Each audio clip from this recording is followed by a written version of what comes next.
New Zealand Prime Minister Christopher Luxon has lauded Malaysia's leadership of ASEAN in what he described as a very challenging year for the world. Interviewed by Ibrahim Sani in Auckland, Luxon told FMT he had special praise for Prime Minister Anwar Ibrahim, commending his efforts in guiding the regional bloc through a year marked by global instability and economic uncertainty.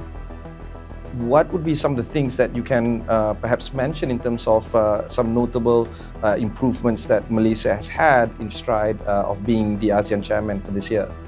Look, I think Prime Minister Anwar's done an exceptionally good job over the last year. It's been a very challenging year for the world. If you think about the conflicts that have been intractable and been going on for a long period of time, there's been huge uncertainty with respect to the international trading environment and some of the pain and suffering that the tariffs have been causing. Luxon extolled ASEAN's convening power and Malaysia's push to strengthen global linkages, including the ASEAN Gulf Cooperation Council China Summit.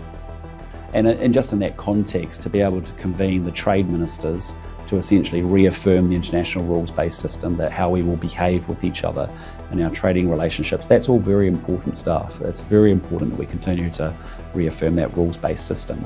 The New Zealand Premier also highlighted the growing security and defence cooperation across the region, stressing that peace is essential for sustained economic growth.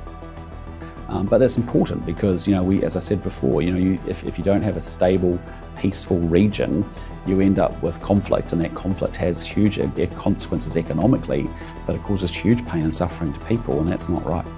Luxon reaffirmed New Zealand's commitment to the five-power defence arrangement, a long-standing pact with Malaysia, Singapore, Australia, and the UK, describing it as a key pillar of regional stability.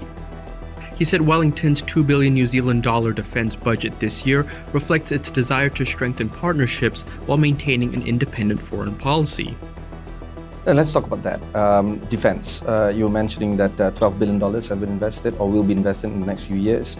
You're talking about the Five Eyes cooperation, and right now with increasing grey area operations on defense, do you feel that this part of the world has what it takes to bring about closer ties, to improve on the security elements, and would probably reduce reliance on our traditional defense partners, say for instance the US?